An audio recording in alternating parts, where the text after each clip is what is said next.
إن الحمد لله نحمده ونستعينه ونستغفره ونؤمن به ونتوكل عليه ونعوذ بالله من شرور أنفسنا ومن سيئات أعمالنا من يهده الله فلا مضل له ومن يضلله فلا هادي له أشهد أن لا إله إلا الله وحده لا شريك له وأشهد أن سيدنا ونبينا وحبيبنا وشفيعنا ومولانا محمدا عبده ورسوله صلى الله عليه وعلى آله وصحبه وسلم أما بعد وقد قال الله تبارك وتعالى بعد أعوذ بالله من الشيطان الرجيم بسم الله الرحمن الرحيم وكيف تأخذونه وقد أفضى بعضكم إلى بعض وأخذن منكم ميثاقا غليظا صدق الله العلي العظيم. அல்லாஹ்வின் நல்லடியார்களே, அன்பு சகோதர நண்பர்களே, பெரியவர்களே, அல்லாஹுவை பயந்து தக்குவா செய்து அவனால் ஏவப்பட்ட ஏவல்களை எல்லாம் எடுத்து நடக்கும்படியாகவும் வேண்டாம் என்று சொல்லப்பட்ட விளக்கப்பட்ட அத்துணை வகையான பாவங்களை விட்டும் தன்னையும் தன்னை சார்ந்தோரையும் பாதுகாத்து விலகி நடந்து கொள்ளும்படியாக முதலாவதாக எனக்கும் அப்பாலுங்களுக்கும் ஞாபகமூட்டிக் கொள்கின்றேன், வசியத்தும் செய்து கொள்கின்றேன், அன்பு கட்டளையும் பிறப்பித்துக் கொள்கின்றேன். அன்புக்குரிய இஸ்லாமிய சகோதர நண்பர்களே, பெரியவர்களே, எங்களுடைய இஸ்லாத்தை பொறுத்தவரையில் அல்லாஹ் சுப்ஹானஹு தஆலா அவனால் பூர்த்தி செய்யப்பட்ட, அவனால் அங்கீகரிக்கப்பட்ட ஒரு அழகான மார்க்கத்தை எங்களுக்கு தந்திருக்கின்றான். இந்த மார்க்கத்தை பொறுத்தவரையில் வணக்க வழிபாடுகள் எவ்வளவு முக்கியமானதோ இந்த மார்க்கத்தில் அதே போல முக்கியமானது தான் பண்பாட்டு விஷயங்களும், வேல்யூஸ். மக்களுக்கு மத்தியில் வணக்க வழிபாடுகள் எந்த அளவு முக்கியமாக பார்க்கப்படுகிறதோ அந்த அளவுக்கு இஸ்லாம் சொல்லக்கூடிய வேல்யூஸை மக்கள் பார்ப்பது குறைந்து கொண்டு போகிறது. ஒரு காலமும் இல்லாத அளவுக்கு மக்களுக்கு மத்தியில் வணக்க வழிபாடுகளில் ஒரு வகையான முன்னேற்றம். சுபஹு தொழுகையாக இருக்கலாம், இஷாவுடைய தொழுகையாக இருக்கலாம், உம்ராக்கள் ஹஜ்ஜுகளாக இருக்கலாம், நோம்புடைய காலமாக இருக்கலாம். இப்படியாக பார்க்கும் பொழுது மக்களுக்கு மத்தியில் வணக்க வழிபாடுகள் என்பது ஒரு இடத்தை அடைந்திருக்கிறது. அல்ஹம்துலில்லாஹ். சிந்திக்க வேண்டிய விடயம் என்னவென்று சொன்னால், எங்களுடைய வாழ்க்கையில் பண்பாடுகள் எந்த அளவுக்கு இருக்கிறது. குர்ஆன் கத் அஃப்லஹல் முஃமினூன், முஃமின்கள் வெற்றி பெற்று விட்டார்கள் என்று சொல்லிவிட்டு அந்த முஃமின்கள் யார் என்று சொல்லும் பொழுது அல்லாஹ் ரெண்டையும் இணைத்து சொல்லி இருக்கின்றான்.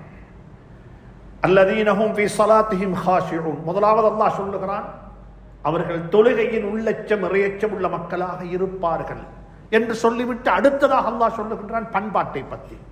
வல்லதீனஹும் அனில் லஹ்வி முஅரிதூன். அவர்கள் யார் என்று சொன்னால், எந்த விடயத்தில் லாபம், எந்த விடயத்தில் உலகத்துக்கு ஆகிறதுக்கு எந்த பிரயோசனமும் இல்லாத விடயங்களை விட்டும் அவர்கள் எப்பயுமே ஒதுங்கி நிற்பார்கள். ஜகாத்தை பற்றி சொல்லுகின்றான், ஜினாவை பற்றி சொல்லுகின்றான். ஜகாத் என்பது வணக்க வழிபாடாக இருந்தால் மக்களுக்கு மத்தியில் விபச்சாரம் என்பது ஒரு மானக்கேடான கர்மம், அதை விட்டு எங்களை நாங்கள் பாதுகாத்துக் கொள்ள வேண்டும். அமானிதங்களை நிறைவேற்றுவதை பற்றி சொல்லுகின்றான். அமானிதங்கள் எப்படி நிறைவேற்றப்பட வேண்டும், வாக்குறுதிகள் எப்படி நிறைவேற்றப்பட வேண்டும். இப்படியாக அன்புக்குரிய நண்பர்களே, சகோதரர்களே, அல்லாஹ் சுப்ஹானஹு தஆலா பண்பாட்டை பற்றி மிக அதிகமாக குர்ஆனில் கதைத்திருக்கின்றான்.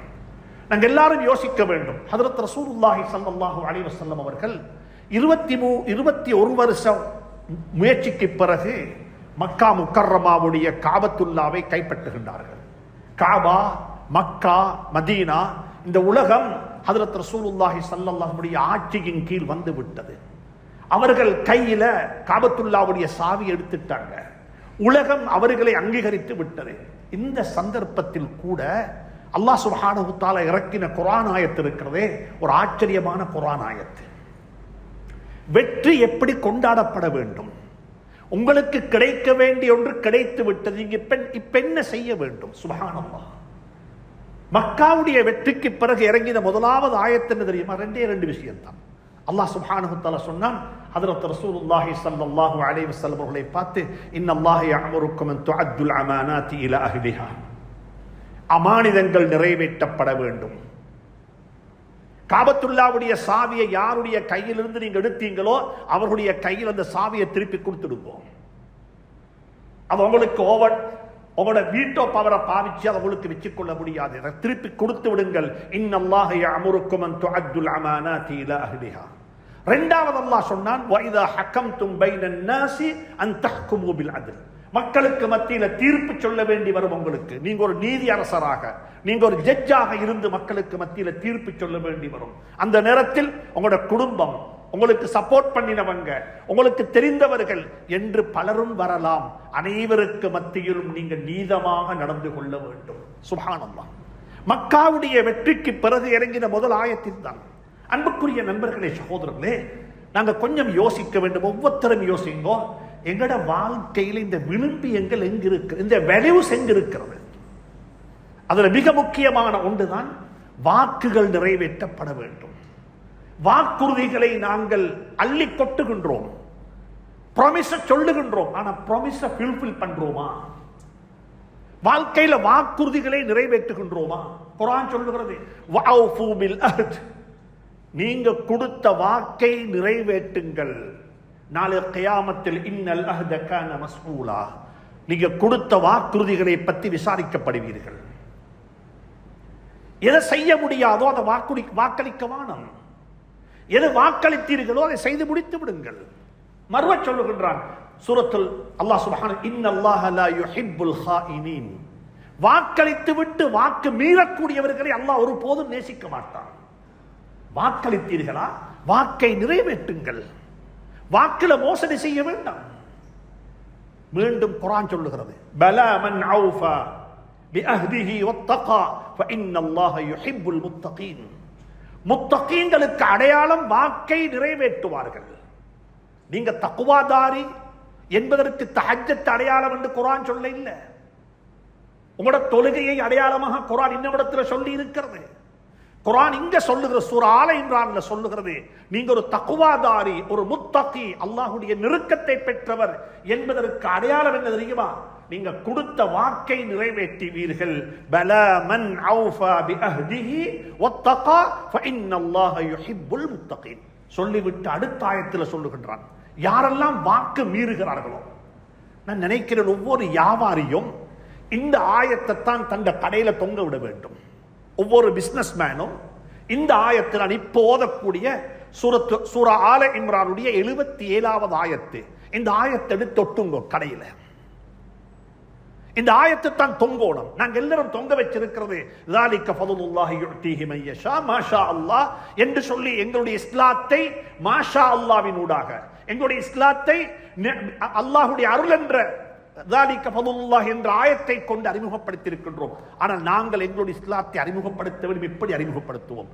யாரெல்லாம் வாக்கு மீறுவார்களோ, யாரெல்லாம் ப்ராமிஸ் பண்ணினதை நிறைவேற்றவில்லையோ, யாரெல்லாம் கொடுத்த ஒரு செக்க அதை ரிட்டர்ன் பண்ணி விட்டார்கள், கொடுத்த வாக்க நிறைவேற்ற இல்லை, அவர்கள் யாரு? அவர்களுடைய நிலைப்பாடு என்ன? அவர்களுக்கு குர்ஆன் என்ன சொல்லுகிறது? அல்லாஹ் சொல்லுகிறான், சுப்ஹானல்லாஹ், உலாயிக லா ஹலாக லஹும் ஃபில் ஆখিরা, அவர்களுக்கு ஆகிரத்தில் எந்த ஒரு பங்கும் கிடைக்க மாட்டாது. நீங்க பெரிய ஆளா இருக்கேனும், இது ஒரு செக் பவுண்ட் பண்ணினா வார தண்டனை தான். ஒரு ப்ராமிஸ பிரேக் பண்ணினா அல்லாஹ் சொல்றான், லா ஹலாக லஹும் ஃபில் ஆখিরা, ஆகிரத்தில் அவர்களுக்கு எந்த வகையான பங்கும் கிடையாது. நீங்க கற்பனை செய்து கொண்டு போக முடியும், எனக்கு அது இருக்குது, இது இருக்குது, அதை நான் செஞ்சேன், இதை செஞ்சேன், அப்படி சொன்னேன். அல்லாஹ் சொல்லுகிறான், இன்னல்லதீன யஷ்தரூன பிஅஹ்தில்லாஹி வ ஈமானிஹிம் ஸமனன் கலீலா, கொடுத்த வாக்கை, அல்லாஹ்வுடைய பேரை சொல்லி சொன்ன வாக்கை, நான் சொன்ன நம்புங்கோ என்று நம்ப வைத்த வாக்கை நீங்க நிறைவேற்றாம விட்டால் உலாயிக லா ஹலாக லஹும் ஃபில் ஆখিরা வலா யுகல்லிமுஹுமுல்லாஹ், அல்லாஹ் ஒரு நாளும் உங்களுடன் கரைக்கவே மாட்டான். வலா யன்துரு இலைஹிம், அவர்களின் பக்கமாக அல்லாஹ் பார்க்கவும் மாட்டான். இது குர்ஆன். அல்லாஹ் என்னுடன் கரைக்க மாட்டான், அல்லாஹ் என்னை கருணை கண்கொண்டு பார்க்க மாட்டான். வலா யுஸக்கீஹிம், அவர்களை அல்லாஹ் ஒருபோதும் தூய்மைப்படுத்த மாட்டான், சுத்தப்படுத்த மாட்டான். வலஹும் அஸாபுன் அலீம், அவர்களுக்கு மிக மோசமான வேதனைகள் இருக்கிறது என்று குர்ஆன் சொல்லும் பொழுது, அன்புக்குரிய நண்பர்களே, சகோதரர்களே, முஸ்லீமாகிய நாங்கள் எங்களுடைய வாழ்க்கையில வாக்குறுதிகளை நிறைவேற்றுவது என்பது எவ்வளவு முக்கியமானது என்பதை படித்துக் கொள்வோம். என்னோட வாழ்க்கையில வாக்குறுதிகள் நிறைவேற்றப்பட வேண்டும். ஒரு சம்பவம் சொல்கின்றேன். இமாம் முஸ்லிம் ரஹ்மத்துல்லாஹி அலைஹி தன்னுடைய கிதாபில் பதிவு செய்திருக்கிறார்கள். எங்களுக்கு தெரியும், உலகத்தில் நபிமார்களுக்கு அடுத்தபடியாக பத்ர் யுத்தத்தில் பங்கெடுத்த சஹாபாக்களுடைய அந்தஸ்து தான் மிக உயர்ந்த அந்தஸ்து. மலக்குமார்கள்ல கூட பத்ர்ல பங்கெடுத்த மலக்குமார்களுக்கு இருக்கிற அந்தஸ்து வேற அந்தஸ்து, அவர்களுக்கு இருக்கிற ஸ்டேட் வேற. ஏன் பத்ர் சஹாபாக்கள் 313 பேர் என்று சொல்லி நாங்கள் பேர்களை பாடமாக்கி இருப்போம். இந்த 313 பேர்ல 313 பேர் தான் பங்கெடுத்தாங்க. சிலருக்கு பங்கெடுக்கிறதுக்கு அவகாசம் கிடைக்க இல்லை, ஸல்லல்லாஹு அலைஹி வஸல்லம் அனுமதி கொடுக்க இல்லை. நீங்க போகக்கூடாதுன்ட்டாங்க, நீங்க போகக்கூடாது. அதுல 2 சஹாபி சொல்றாங்க, ஒரு வாப்பா மகன் 2 பேரும் சொல்ற கதையை கேளுங்க கொஞ்சம். முஸ்லிம் உம்மத்து படிக்க வேண்டிய பத்ருடைய பாடம் இதுதான். அந்த 2 சஹாபியும் வந்தாங்க நபியிடத்தில், யா ரசூலல்லாஹ், யா ஹைலல்லாஹி இர்கபி, பத்ருக்கான அழைப்பு வந்திருக்குது, நீங்க எங்களை கூப்பிடுறீங்க, பத்ர் யுத்தத்துக்கு போறதுக்கு வாங்கொண்டு கூப்பிடுறீங்க, நாங்க ரெடி வந்துட்டோம். ஆனாலும் நாங்க மைக்ரேட் பண்ணக்குள்ள, மக்காவிலிருந்து மதீனாவுக்கு வரக்குள்ள பார்டர்ல வைத்து மக்கத்துடைய மக்கள் எங்களை நிறுத்தினாங்க. எங்க போறீங்கன்னு கேட்டாங்க. நாங்க சொன்னோம் மதீனாவுக்கு போறோம். இல்ல நீங்க ரசூலுல்லாஹ் முஹம்மதை பார்க்க போறீங்க, அவங்களோட சேர போறீங்க. இல்ல நாங்க அதுக்கு போக இல்ல, நாங்க மதீனாவுக்கு தான் போறோம் என்று சொல்லி நாங்க 2 மீனிங்ல சொன்னோம் மதீனாவுக்கு போறோம். அந்த நேரத்தில் எங்கள்கிட்ட ஒரு ப்ராமிஸ் வாங்கி கொண்டாங்க. என்ன ப்ராமிஸ் தெரியுமா? தப்பித்தவரி இன்கேஸ் முஹம்மது ஸல்லல்லாஹு அலைஹி வஸல்லம் அவர்கள் மக்காவுக்கு எதிராக, மக்கத்து மக்களுக்கு எதிராக ஒரு யுத்தத்தை பிரகடனப்படுத்தினால் அந்த யுத்தத்தில் நீங்க பங்கெடுக்க மாட்டீங்க என்று சொல்லி எங்களுக்கு ஒரு ப்ராமிஸ் தாங்கன்னு கேட்டாங்க. இது ஒரு அன்வாண்டட் ப்ராமிஸ், இது தேவையில்லாத ஒரு ப்ராமிஸ், இஸ்லாத்துக்கு எதிராக சொல்லப்பட்ட ஒரு ப்ராமிஸ், இஸ்லாத்துக்கு எகெயின்ஸ்டாக சொல்லப்பட்டது, இஸ்லாத்தை வளர்க்கறதுக்கு தடையாக சொல்றாங்க. அப்படிப்பட்ட ஒரு கட்டம் வந்தா நீங்க 2 பேரும் பங்கெடுக்க மாட்டீங்க என்று சொல்லி ஒரு ப்ராமிஸ் பண்ண போட்டாங்க. அந்த 2 பேரும் ப்ராமிஸ் பண்ணிட்டாங்க, அப்படி வந்தா நாங்க பங்கெடுக்க மாட்டோம். ஏன்னா அவங்களோட நோக்கம் மதீனாவுக்கு போய்த்து சேரணும். மதீனாவுக்கு போய்த்து சேர்ந்து ஒரு வருஷமாவல்ல, பத்ர் யுத்தத்துக்கான அழைப்பு வருகிறது. இப்ப இந்த 2 சஹாபிக்கும் பாப்பக்கும் மகனுக்கும் கன்ஃபியூஸ். வாக்க நிறைவேற்றதா, ஸல்லல்லாஹு அலைஹி வஸல்லம் அழைப்புக்கு பதில் சொல்றதா? வாக்க நிறைவேற்றதா, ஹஜ்ரத் ரசூலுல்லாஹுடைய வார்த்தைக்கு பதில் சொல்றதா? வாக்க நிறைவேற்றினா ஹஜ்ரத் ரசூலுல்லாஹுடைய அழைப்புக்கு பதில் சொல்லேனா? ஹஜ்ரத் ரசூலுல்லாஹுடைய வார்த்தைக்கு பதில் சொன்னா வாக்கு பிரேக் ஆகிடும், கொடுத்த ப்ராமிஸ் பிரேக் பண்ணிடுவோம். இப்ப 2 பேரும் போயிட்டு கேட்ட சந்தர்ப்பத்தில் என்ன தெரியுமா சொன்னாங்க? ஸல்லல்லாஹு அலைஹி வஸல்லம், உங்க 2 பேருக்கும் எந்த அனுமதியும் இல்லை அந்த யுத்தத்தில் பங்கெடுக்கிறதுக்கு. உங்களுக்கு அனுமதி இல்லை, நீங்க 2 பேரும் போய்த்துடுங்க. எனக்கு ஆட்கள் ஷார்டேஜ், மக்கள் வேணும், ஐ நீட் பீப்பிள், எனக்கு மக்கள் தேவை, உங்களை மாதிரி பைல்வான் தேவை யுத்தம் செய்யறதுக்கு. ஆனா அவங்க 1000 பேர் வராங்க, எனக்கு இருக்கிறது 300 பேர் தான். அந்த சந்தர்ப்பத்திலையும் ஸல்லல்லாஹு அலைஹி வஸல்லம் சொன்ன வார்த்தை என்ன தெரியுமா? இன்சரிஃபா, நீங்க 2 பேரும் திரும்பி போயிடுங்கோ, நாங்க நஃபி பிவாதிக்குமா, நீங்க 2 பேரும் கொடுத்த ப்ராமிஸை நாங்க எல்லாருமாக சேர்ந்து நிறைவேற்றுவோம். இதுதான் சோஷியல் ரெஸ்பான்சிபிலிட்டி, இதுதான் சோஷியல் ரெஸ்பான்சிபிலிட்டி. சொன்னாங்க ஸல்லல்லாஹு அலைஹி வஸல்லம், நீங்க கொடுத்த வாக்க நீங்க நிறைவேற்றும் கொண்டு சொல்லல. இன்சரிஃபா, நீங்க 2 பேரும் திரும்பி போங்கோ, உங்களுக்கு பங்கெடுக்க இயலாது. ஆனா நீங்க 2 பேரும் கொடுத்த வாக்க இந்த மதீனத்தில் வாழக்கூடிய எல்லா மக்களுமாக சேர்ந்து நிறைவேற்றுவோம். அன்புக்குரிய நண்பர்களே, சகோதரர்களே, வாக்கு நிறைவேற்றப்பட வேண்டும் என்பதை நன்றாக புரிந்து கொள்ளுங்கள். இன்றைக்கு நான் சொல்ல வந்தது கொடுத்த வாக்கில் ஒரு மிக முக்கியமான வாக்கு என்ன தெரியுமா? நாங்க திருமணத்தில் கொடுத்த வாக்கு. நாங்க எல்லாரும் வாக்கு கொடுத்திருக்கின்றோம். ஒரு நிக்காஹ்ல ஒரு ஃபார்ம்ல சைன் பண்ணி இருப்போம். விருப்பம் விரும்பியோ விரும்பாமலோ தெரிந்தோ தெரியாமலோ கபில்து நிக்காஹா சொல்லி இருப்போம். இந்த ப்ராமிஸ பத்தி குர்ஆன் என்ன சொல்லுது? இந்த ப்ராமிஸ பத்தி குர்ஆன் என்ன சொல்லுது? நான் இப்படி சொன்னா அவங்களுக்கு இது விளங்கும் நினைக்கிறேன். குர்ஆன் அல்லாஹ் சுப்ஹானஹு வ தஆலா நபிமார்களுக்கு வேதத்தை கொடுத்தான். குர்ஆன், இன்ஜீல், தௌராத், ஜபூர், சுஹ்ஃபுகளை கொடுத்தான். இந்த எல்லாத்தையும் கொடுக்கும் பொழுதும் சும்மா கொடுக்க இல்ல, அல்லாஹ் ஒரு உடன்படிக்கை செஞ்சு கொடுத்தான், ஒரு எக்ரிமெண்ட் போட்டுக் கொண்டான். அல்லாஹ் சொல்லுகிறார் குர்ஆன்ல, நாங்கள் இதை கொடுக்கும் பொழுது வைத அஹதுனா மினன் நபியீன மீசாகஹும் வ மின்க வ மின் நூஹின் வ இப்ராஹீம வ மூஸா வ ஈஸா வ அஹதுனா மின்ஹும் மீசாகன் கதீலா. தௌராத்தை சும்மா கொடுக்க இல்ல, குர்ஆனை சும்மா கொடுக்க இல்ல. இதை கொடுக்கும் பொழுது அந்த நபிமார்களிடம் இருந்து ஒரு உடன்படிக்கை செஞ்சு கொண்டோம். ஒரு கடுமையான உடன்படிக்கை, ஒரு கடுமையான உடன்படிக்கை, திட்டவட்டமாக திடகாத்திரமான உடன்படிக்கை, ஒரு கெட்டியான உடன்படிக்கை. சுப்ஹானல்லாஹ் சொன்னாங்க, இதில் இருக்கிற எதையுமே மறைக்க கூடாது, இதில் எதையுமே அட் பண்ணக்கூடாது, இருக்கிறத இருக்கிறபடி அப்படியே எத்தி வைக்க வேண்டும் என்று சொல்லி அந்த நபிமார்களிடத்தில் நாங்கள் ஒரு சத்திய பிரமாணம், ஒரு உடன்படிக்கை செய்து கொண்டுதான் இதை கொடுத்தோம் என்று அல்லாஹ் சொல்லுகின்றான். இந்த மீசாக்கன் கலீலா என்ற வார்த்தைக்கு தானே இதே வார்த்தையைத்தான் அல்லாஹ் நிக்காஹிலையும் சொல்லுகின்றான். நபிமார்களுக்கு வேதத்தை கொடுக்கும் பொழுது சொன்ன வார்த்தை மீசாக்கன் கலீலா. அல்லாஹ் சொல்லுகிறான், உங்களோட மாமா, உங்களோட வைஃப்ட கார்டியன், உங்களோட வைஃப் உங்களுக்கு தரக்குள்ள அவர் சொன்ன வார்த்தையும் நீங்க சொன்ன கபில்தும் இருக்கிறதே, இதுவும் மீசாக்கன் கலீலா. மீசாக்கன் கலீலா இது ஒரு கட்டியாடு. இதை பிரேக் பண்ண முடியாது, இதை பிரேக் பண்ண இயலாது. அப்ப பிரேக் பண்ண இயலாண்டாலும் மார்க்கம் சொல்லி இருக்குது, இதுல ஒரு போஷனை மட்டும் உங்களுக்கு தேவண்டா பிரேக் பண்ண இயலும், ஒரு போஷனைத்தான். இதை கொஞ்சம் நல்லா புரிஞ்சு கொள்ளுங்க. கபில்து நிக்காஹா சொன்ன எக்ரிமெண்ட் இருக்குது, இந்த எக்ரிமெண்ட்டை யாருக்குமே பிரேக் பண்ண இயலாது. உங்களுக்கு பிரேக் பண்றதுக்கு அல்லாஹ் சுப்ஹானஹு வ தஆலா ஒரு போர்ஷன்ல மட்டும் ஒரு அனுமதி தந்திருக்கிறான். ஒரு அனுமதி, ஒரு போர்ஷன்ல, எல்லாத்திலையும் அல்ல. உங்களுக்கு எதை பிரேக் பண்ணலும் தெரியுமா?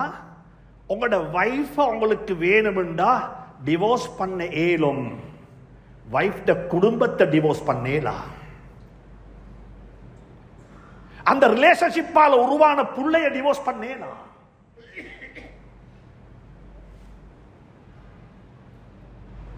ஹஸ்பண்டுக்கு வைஃப் இல்ல, வைஃபுக்கு ஹஸ்பண்ட் இல்ல, ஆனா இன்லாஸ் இருக்கிறாங்க. அப்படியே மருமகன் மருமகன் தான் மாமக்கு, மாமிக்கு மருமகள் மருமகள் தான், குழந்தைகளுக்கு தாயும் தந்தையும் இருப்பாங்க. எனக்கு சில விஷயங்கள் ஆச்சரியமாக இருக்கும். சில சகோதரர்கள் வாட்ஸ்அப்ல மெசேஜ் போடுவாங்க, காசாவில் உள்ள பிள்ளைகளுக்கு துவா செய்யுங்கன்னு சொல்லி. என்ன வாய் கூசுறு என்ன தெரியுமா? உங்களோட பிள்ளைக்கு யார் துவா செய்யணும்னு கேட்கறதுக்கு. என்ன அவரு பிள்ளைய டிவோர்ஸ் பண்ணி போட்டு பிள்ளைகள் எங்கேயோ அவர் எங்கேயோ, அந்த பிள்ளைகள் தக்களிக்குது, இந்த பிள்ளைக்கு துவா கேட்கறதுக்கு யாரும் இல்லை. நான் காசாவுக்கு துவா கேட்க வானம் என்று சொல்லவும் இல்லை. சொந்த வீட்டுக்குள்ள அந்த புள்ள பண்ற பாடு, என் உம்மை எங்க, என் வாப்பெங்க, ஒரு பேரண்ட்ஸ் மீட்டிங்க்கு போன அந்த புள்ளைக்கு இருக்கிற மானபங்கம். அன்புக்குரிய நண்பர்களே, சகோதரர்களே, அல்லாஹ் குர்ஆன்ல இதை சொல்லி இருக்கின்றான். இன்னைக்கு இந்த நாட்டில் ஒரு பிராக்டிஸ் ஒன்று வந்திருக்குது. ரெண்டு நிக்காக ரெண்டாக செய்யறாங்க. ஒன்று தனிய வீட்டுக்குள்ள 4 பேரை கூப்பிட்டு அவங்க என்ன செய்வாங்கன்னா இஸ்லாமிக் அக்து நிக்காக செஞ்சிடுவாங்க. அது ஒரு நிக்காக. அதுக்கு பிறகு லீகல் நிக்காக பள்ளியிலேயோ வேற இடத்திலேயோ கொஞ்சம் பெருசாக செஞ்சு கொள்றாங்க. இந்த பிராக்டிஸை பத்தி 2 வார்த்தை உங்களுக்கு சொல்லணும். இதுல மார்க்கம் என்ற அடிப்படையில் நீங்க இப்படி செய்யறதுல எந்த தவறும் கிடையாது, உங்களுக்கு செஞ்சு கொள்ளணும். லீகலை வேறையா செய்றீங்க, இஸ்லாமிக்கலி செய்யப்பட வேண்டியத 2 ஷாஹித வச்சு ஒரு வலி மாப்பிள்ளைய பார்த்து என் மகள் உங்களுக்கு நிக்காக செஞ்சு தந்தேன், இவ்வளவு ரூபா மகர் என்று சொல்லி எழுத இல்ல, லீகல் ஃபார்ம் ஒன்றும் நடக்க இல்லை, அந்த நிக்காக நடந்துட்டு. ஆனா பிரச்சனை எங்க தெரியுமா வரும்? லீகலுக்கு போகாம இந்த நிக்காக நீங்க செஞ்சிட்டீங்க. இந்த நிக்காகத்தான் அல்லாஹ் இங்க சொல்றது மீசாக்கன் கலீலான்னு சொல்லி. இதுதான் மீசாக்கன் கலீல். நீங்க சொன்னீங்களே 2 பேருக்கு முன்னால ஏண்ட மகள் உங்களுக்கு நிக்காக தந்தேன் என்று, இதுதான் மீசாக்குன் கலீல். இந்த நிக்கா ரெஜிஸ்டர் பண்ணப்பட்டில்ல, இதை நம்ம ஒபிஷியலாக எழுத இல்லை, அதனால எனக்கு இதை பிரேக் பண்ண இயலும், அதனால எனக்கு இதை இல்லாமக்கிக் கொள்ள இயலும் என்று சொல்லி யாரும் அதை லேசாக கருதவானும். இன்கேஸ் அந்த அக்துக்கு பிறகு மாப்பிள்ள மௌத்தாகிட்டாரு, ஹார்ட் அட்டாக்ல, ஒரு ஆக்சிடென்ட்ல மௌத்தாவிட்டாரு. இப்ப என்ன சட்டம் சொல்லுங்க பார்ப்போம். இது குர்ஆன், நான் சொல்றது குர்ஆன், இது ஒன்று மதுஹபுகள் அல்ல. அந்த பெண் 4 மாசம் 10 நாள் இதா இருக்கும். There is no legal formation. ஒன்று நடந்தில்லை. ஒன்று நடந்திருக்குது. கபில் துணிக்காக சொன்னாரு மாப்பிள்ள மௌத்தாவிட்டாரு, வாழவும் இல்லை, 2 பேரும் வாழவும் இல்லை, வார்த்தை தான் சொன்னாரு. மாப்பிள்ள மௌத்தான அந்த பெண் 4 மாசம் 10 நாள் இதா இருக்கணும். அது மட்டுமல்ல, ஹஸ்பண்டுடைய டோட்டல் அசெட்டை கணக்கு பார்த்து அதுல வர வேண்டிய எல்லாத்தையும் பூல் பண்ணி husband total அசெட்ல 25% owned by that girl. நீங்க கொடுப்பீங்களா கொடுக்க மாட்டீங்களான்றது வேற பகுதி, அது வேற சப்ஜெக்ட். அது உங்களுக்கு எந்த காரணம் கொண்டும் ஹலாலாக மாட்டாது. குர்ஆன் சொல்லுது, அனந்தர சொத்துல துரோகம் செஞ்சவன் நரகத்தில் நிரந்தரமாக இருப்பான் என்று. அதுக்கு மன்னிப்பு கிடைக்கும் என்பது சந்தேகம். அது ஒரு வயலேஷன்ஸ். அல்லாஹ் சுப்ஹானஹு தஆலா இதை மிக தெளிவாக சொல்லி இருக்கிறான். அதனால தயவு செஞ்சு சொல்லுகின்றேன், அன்புக்குரியவர்களே, இந்த நிக்காஹ் செய்யறவங்க இந்த விஷயத்தை கவனத்தில் கொள்ளுங்க. இல்ல லீகலுக்கு போக இல்ல தானே, அதனால அனந்தர சொத்து கொடுக்க தேவையில்லை, லீகலுக்கு போக இல்ல தானே, அதனால இதா இருக்க தேவையில்லை, லீகலுக்கு இன்னும் போகல தானே, அதனால செலவுக்கு பணம் கொடுக்க தேவையில்லை என்று சொல்லி எதுவுமே மார்க்கத்தில் கல்யாணம் முடித்தா, திருமணம் முடித்தா, ஒரு ஹஸ்பண்ட் தந்த வைஃபுக்கு என்னெல்லாம் செய்யணுமோ அது எல்லாத்தையும் செய்யணும். சரி, இப்படி வச்சுக்கொள்வோமே, டிவோர்ஸ் ஆகிட்டது, லீகலுக்கு போறதுக்கு முன்னாலேயே ஹஸ்பண்டுக்கு வாட வேண்டும், வைஃபுக்கு வாட வேண்டும், 2 பேரும் பிரிஞ்சு கொண்டாங்க. இப்ப என்ன சட்டம்? இப்பயும் சட்டம் இருக்குது. கொடுத்த மகரை யாரு பொறுப்பெடுக்கணும்? மகர் யாருக்கு போகணும்? சுப்ஹானல்லாஹ். இதா இருக்கணுமா தேவையில்லையா? உங்களுக்கு தான் தெரியும். நீங்க 2 பேரும் அந்த பீரியட்ல ஹஸ்பண்ட் வைஃபாக வாழ்ந்திருப்பீங்கண்டா இதா இருக்க வேண்டி வரும். ஹஸ்பண்ட் வைஃபா வாழ இல்ல, சும்மா நீங்க காஃபி ஷாப்ல தான் மீட் பண்ணுவீங்க, அப்ப இதா இருக்க வேண்டிய அவசியம் ஏற்பட மாட்டாது. இது உங்களுக்கு தான் தெரியும். அன்புக்குரிய நண்பர்களே, சகோதரர்களே, இது 2ஐயும் வெவ்வேறாக பாருங்க. அது 2ம் வெவ்வேறு. ஒன்று லீகல் ஃபார்மாலிட்டிக்கு செய்யற ரெஜிஸ்ட்ரேஷன், அது ஸ்ரீலங்காவுடைய இலங்கை திருநாட்டுடைய சட்டம். அதனால தான் பௌத்தர்கள், பௌத்த சகோதரர்கள் அவருடைய திருமணத்தில் கூட இலங்கை திருநாட்டுடைய கொடியை பறக்க விடுவாங்க. ஏண்டா இது நாட்டு சட்டத்தில் தான் எனக்கு இவ வைஃப் ஆகிறா. எங்களுக்கு நாட்டு சட்டத்தில் மட்டுமல்ல, அல்லாஹ்வுடைய சட்டத்தில் அவனுக்கு வைஃப். وَكَيْفَ تَأْخُذُونَهُ وَقَدْ أَفْضَى بَعْضُكُمْ إِلَى بَعْضٍ وَأَخَذْنَ مِنْكُمْ مِيثَاقًا غَلِيظًا. இந்த விடயத்தில் ரொம்ப கவனமாக இருக்க வேண்டும். அதே மாதிரி தான் இன்றைக்கு ஒருத்தர் வைஃபை டிவோர்ஸ் பண்ணினாரு, அல்லாஹ் மன்னிப்பானாக, அல்லாஹ் பாதுகாப்பானாக. கோபம் வந்துச்சுதே, உனக்கு தலாக் தலாக் தலாக் கண்டு 3 முறை டிவோர்ஸ் பண்ணினாரு, அதை 30 தடவை சொல்லி இருக்கிறாரு என்று வச்சுக்கோங்களேன். எப்ப டிவோர்ஸ் நடக்கும், எப்ப இதா இருக்கணும், அதுல 2 ஃபார்மாலிட்டி. ஒன்று, நீங்க தலாக்கு சொன்ன நாள், காதி கோர்ட்ல டிவோர்ஸ் தர நாள். காதி கோர்ட்ல டிவோர்ஸ் தரக்குள்ள காதி சர்டிபிகேட் தந்துட்டு சொல்லுவார், டிவோர்ஸ் தந்துட்டேன், நீங்க இதா இருக்கணும் என்று. ஆனா அந்த பெண் இதா இருக்கணும் அந்த ஃபார்மாலிட்டிக்காக வேண்டி. ஆனா அவட ரியல் இதா எங்க தெரியுமா ஸ்டார்ட் ஆகும்? என்றைக்கு தந்த ஹஸ்பண்ட் தன்னை பார்த்து, அது கோபத்துல சொன்னாலும் சரி, அது அன்புல சொன்னாலும் சரி, அது எதுல சொன்னாலும் சரி, தலாக்கு தலாக்கு தான். தலாக் என்ற வாயால மொழிஞ்சா தலாக் ஆகிடும். ரொம்ப கவனமாக வாழ்ந்து கொள்ளுங்க. ஏண்டா அந்த வார்த்தையை சொன்னதுக்கு பிறகு நாங்க மறுவ சேர்ந்து வாழ்ந்து மறு ஒரு பிள்ளையை பெத்தெடுத்தா அந்த புள்ளைக்கு அல்லாஹுடைய மார்க்கத்தில் என்ன பேரு? அல்லாஹுடைய மார்க்கத்துடைய விளையாடவானம், அல்லாஹுடைய மார்க்கத்துடைய விளையாடவானம். கோபம் வந்துச்சு, அடக்க முடியாத கோபம், அதுல தான் தலாக்க சொன்னேன்னுடுவாங்க. தலாக்கு யாரும் சந்தோஷத்தில் சொல்றது இல்லை, தலாக்கன்றதே கோபத்தில் சொல்றது. அப்படியும் சொல்லக்கூடாது. தனிய பேசப்பட வேண்டிய தலையங்கம். உலமாக்களை நாடி அணுகி இந்த சட்டத்தை படித்துக் கொள்ளுங்கள். அப்படிப்பட்ட நிக்காகள் நடக்கும் பொழுது அதுல ரொம்ப கவனமாக இருக்க வேண்டும். ஏனென்றால் இது ஹராம் ஹலாலோட சம்பந்தப்பட்ட விடயம். ஹராம் ஹலாலோட சம்பந்தப்பட்ட விடயம். அதனால்தான் குர்ஆன் நபிமார்களுக்கு வேத நூலை கொடுக்கும் பொழுது வஅஹதனா மின்ஹும் மீசாகன் கலீலா என்று சொன்னது போல, பெண்களுக்கு கணவன் மனைவியாக வாழ்வதற்கு நிக்காஹ் பற்றி சொல்லும் பொழுதும் வகைஃப தஅஹுதுனஹு வகத் அஃவா பஅதுக்கும் இலா பஅத் வஅஹதனா மின்கும் மீசாகன் கலீலா. இந்த விடயத்தை கவனத்தில் கொள்ளுங்கள். அல்லாஹ் சுப்ஹானஹு தஆலா என்னையும் உங்களையும் பரிசுத்தமானவர்களாக வாழ வைப்பானாக. குடும்ப வாழ்க்கையை மனமாக்கி வைப்பானாக. அழகான ஈருலக வாழ்க்கையையும் அழகாக்கி வைப்பானாக. யா அல்லாஹ், எங்களுடைய வாழ்க்கையை மனமாக்கினது போன்றே எங்களுடைய மௌத்தையும் மனமாக்கி வைப்பாயாக. கேவலமான மௌத்தை விட்டு பாதுகாப்பாயாக. எங்களுடைய பிள்ளைகளுக்கு நல்ல ஆரோக்கியமான வாழ்வை நசீபாக்குவாயாக. உலகத்தில் முஸ்லீம்கள் எங்கெல்லாம் கஷ்டப்பட்டுக் கொண்டிருக்கிறார்களோ யா அல்லாஹ், அந்த முஸ்லீம்களுக்கு ஈடட்டமான வாழ்வை நசீபாக்கிடுவாக யா அல்லாஹ். குறிப்பாக காசாவுடைய முஸ்லீம்கள் யா அல்லாஹ், பலஸ்தீனத்துடைய முஸ்லீம்கள் யா அல்லாஹ், பார்ப்பதற்கும் கேட்பதற்கும் கவலையாகவும் கஷ்டமாகவும் இருக்குது யா அல்லாஹ். உன்னுடைய உதவி நிச்சயமாக வரும் யா அல்லாஹ். உன்னுடைய உதவி நிச்சயமாக வரும் யா அல்லாஹ். அந்த உதவிகள் வருவதற்கு எங்களுடைய குணம், எங்களுடைய நடத்தைகள் தடையாக இருக்கிறது யா அல்லாஹ். அந்த மக்களுக்கு உதவி செஞ்சிடுவாக யா அல்லாஹ். அந்த பச்சிலன் பாலகர்களுக்கு உதவி செஞ்சிடுவாக யா அல்லாஹ். அந்த சிறார்களுக்கு உதவி செஞ்சிடுவாக யா அல்லாஹ். இஸ்லாத்தையும் முஸ்லீம்களையும் பாதுகாத்திடுவாக யா அல்லாஹ். நம் அனைவருடைய வாழ்க்கையை மனமாக்கி வைப்பாயாக. வஆஹிரு தஅவானா அனில் ஹம்துலில்லாஹி ரப்பில் ஆலமீன்.